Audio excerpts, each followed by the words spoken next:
What is going on, collective? It's your boy Adam Raw. Welcome back to my channel. Like, comment, share, subscribe. So yeah, in the last video I said that I was gonna shut this page down and all this other good stuff. I'm still considering it. I think I might go with a new page, but I did get a download. Matter of fact, I got 2 downloads, and of course, I had to share it. The first download I got, it came from, what was that, Isaiah? Let me do this. I'm gonna do this one first, and then I'm gonna go to the other one. Okay, so the one that I got for today, it was called The Penalty of Israel's Rebellion. And basically what happened was, after God had delivered the children of Israel out of Egypt, right? And remember, they walked through the wilderness for years and years and years, and they fought, and they complained the whole way, and they was talking about how it was better than Egypt, and all of that other mess, right? Well, finally they come to the promised land, and they were afraid to go in the promised land.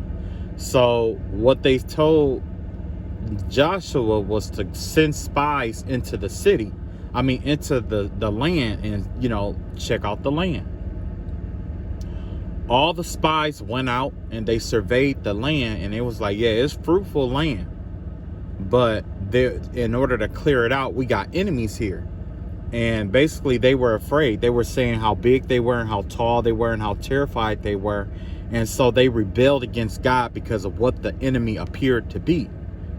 Basically, they told God no because of how many people was fighting, right? So God told them to take the land. They pretty much told Joshua to tell God that they didn't want it, pretty much. And God said, okay, you know what? Just go back into the wilderness. And then they were like, no, we'll take it. He was like, no, don't go over there fucking with them people. Because if you do, they're going to whoop your ass. And remember the last time I told y'all not to go into war, y'all went into war. And guess what? This happened. You had to retreat, and you called upon me, and I wasn't listening because I told you to stop fighting. You know what I'm saying? Leave stuff alone.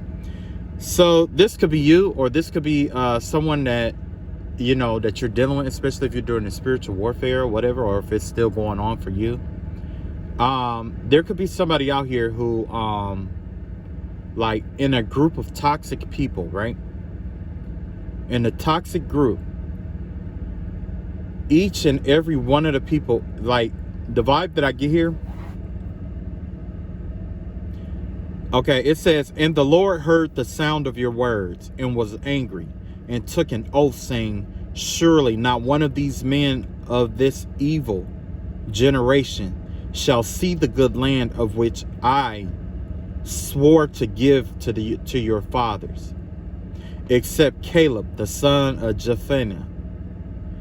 He shall see it, and to him and his children I am giving the land on which he walked, because he wholly followed the Lord.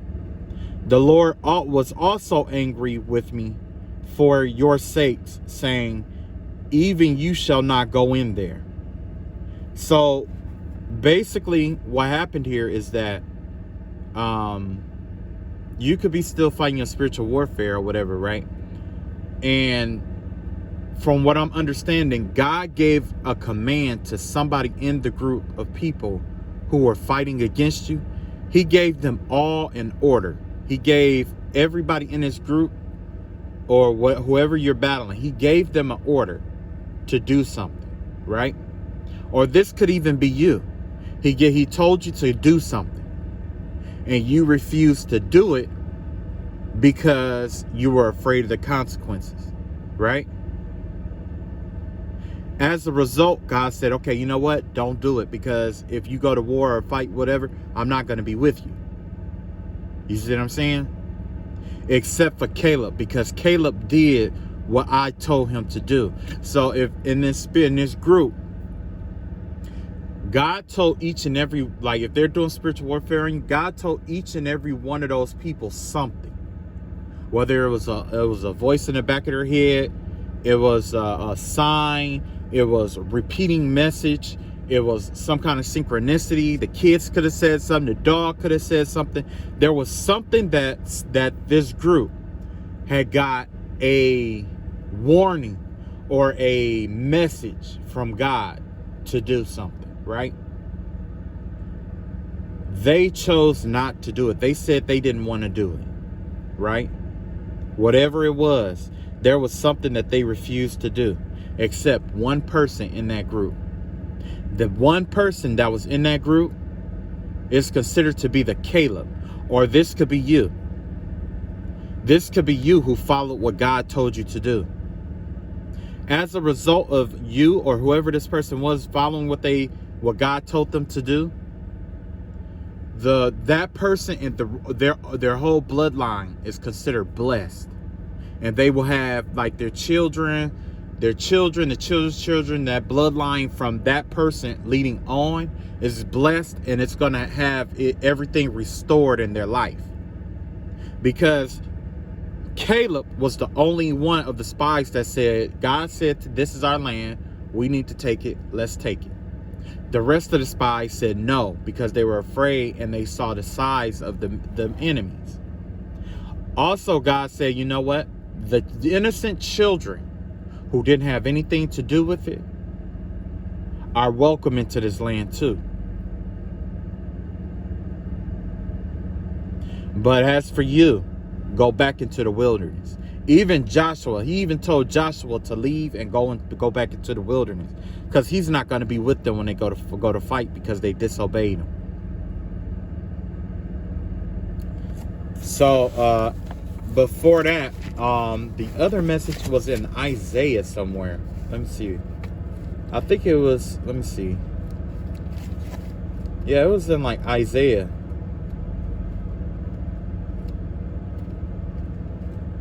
Hold on, let me see if I can find it right quick. It was like Isaiah, it's got to be at the beginning of Isaiah. I got it on my, here it is.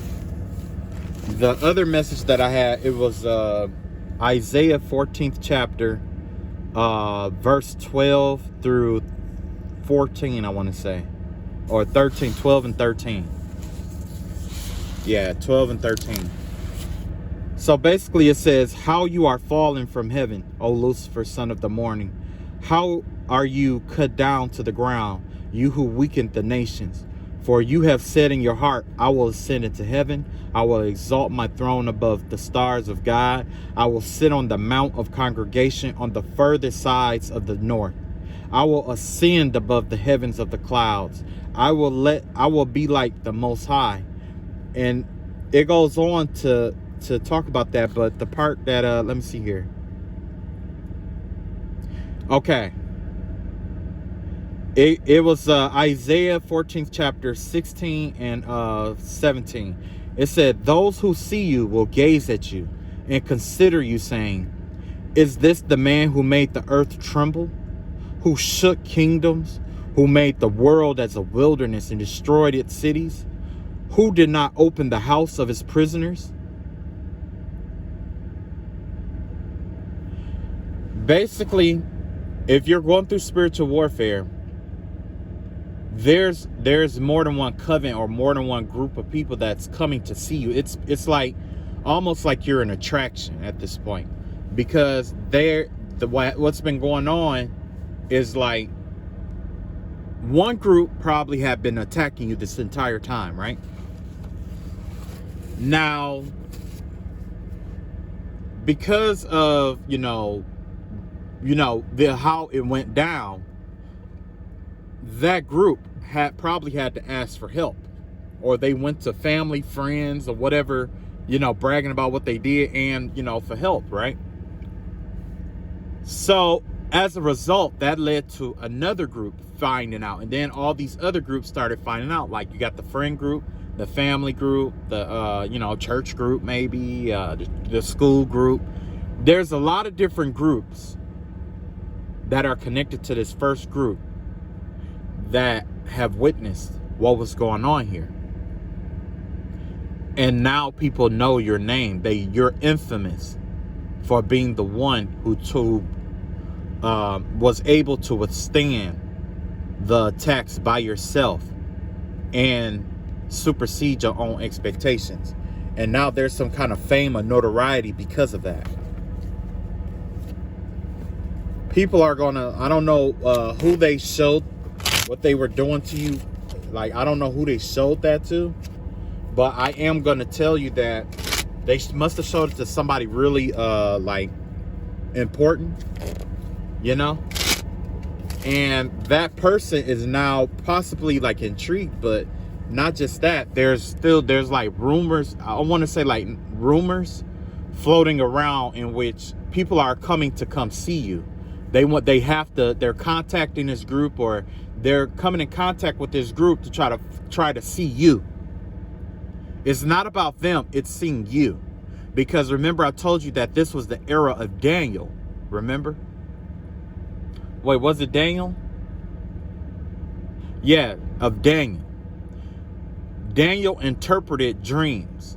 And then before long, he became like, you know what I'm saying? He was the one who was interpreting dreams for like all these people and stuff like that. And then he ended up being like the king's advisor. Matter of fact, his story started out with him. What I wonder, I want to say it was, yeah, it was Daniel. Daniel was a really hard worker. This story sounds familiar. It sounds familiar for sure. But, you know, Daniel was a really hard worker. He started moving up in the ranks. And his boss's wife wanted to sleep with Daniel like I guess like she did the other workers. But Daniel was a faithful man. He said, no, I can't do that. You know, he wasn't going to do that to his master. So she got upset about it. And then she tried to get Daniel locked up, but nothing would stick. Okay? So the one thing she did, she reached out to all these groups, just like I was just talking about a minute ago.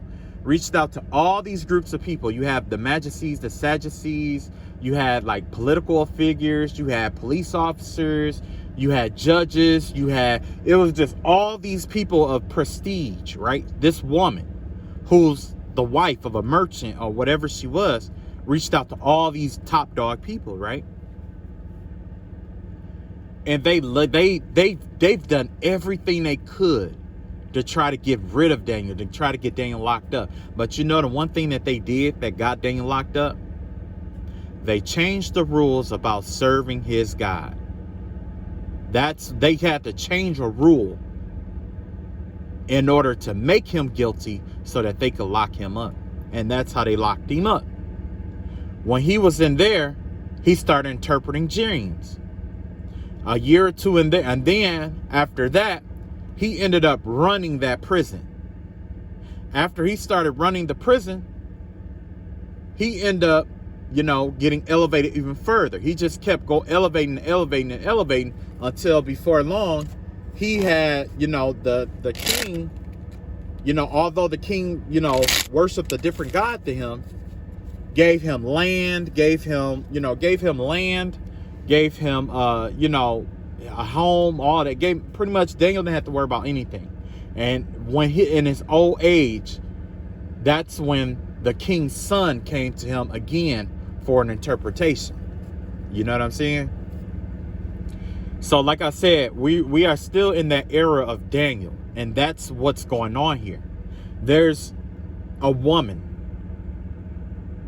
that maybe she's attracted to you. She has an attraction to you. This, you know, and I'm going to say a woman, whether you're male or female. This woman has an attraction to you, right? She wants to sleep with you, but you probably rejected her, or she felt rejected by you. And as a result, she's causing all this hell and chaos that's been going on. Part of, you know, all the hell and chaos that's been going on. As a result of that, other people's personalities have gotten involved in it too. Okay? So I'm going to pull the cards and see what message do Most High need to warn us about that's coming next.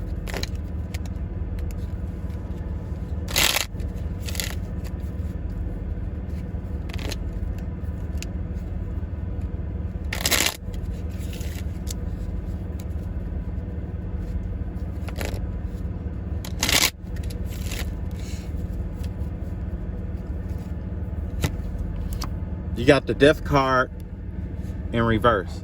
This has to do with refusing to change. Whether it's you or the other person, there's a death that either you supersede, you overcame some kind of death. I mean, you know, some kind of transformation, or it's like the vibe of somebody avoiding a major transformation. A lot of people get afraid of death, but essentially it's because you don't understand what death is. When we think about death, we always think about the ending, but that's only half of the truth. You see what I'm saying? That's just like if you think about food and you only think about how hot it is, or if you think about the summer and you only think about the heat, or if you think about winter and you only think about the snow.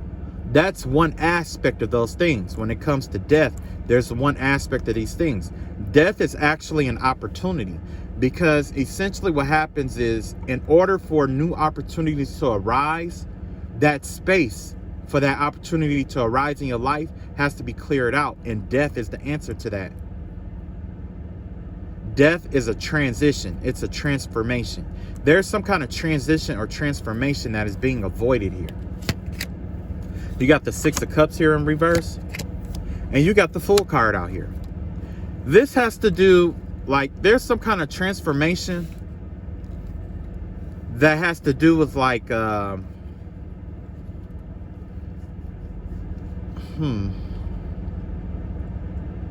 maybe there's something in your past that's keeping you from moving forward or living your best life. I know we normally, you know, and I'm thinking that because you got the Six of Cups out here in reverse and you got the Fool card. The Fool card is a new beginning.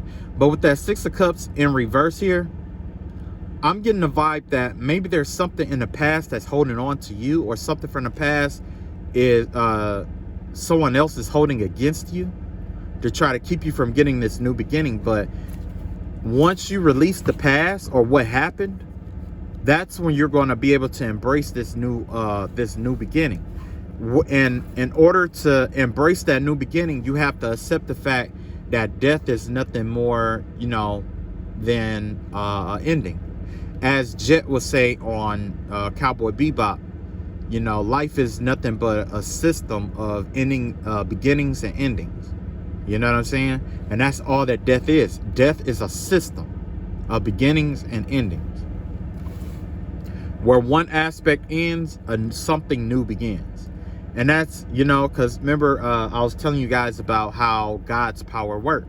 When you are full of yourself and full of ego, you don't have room for God to work in your life. But when you humble yourself and you know, allow the Lord to come in and do what he needs to do, and you humble yourself, that allows God to fill you with what he needs, with, you know, what is needed. So yeah, definitely the energy of avoiding a transformation here, possibly be, you know, because it's like you want to walk away from the past and you want this new beginning here, right?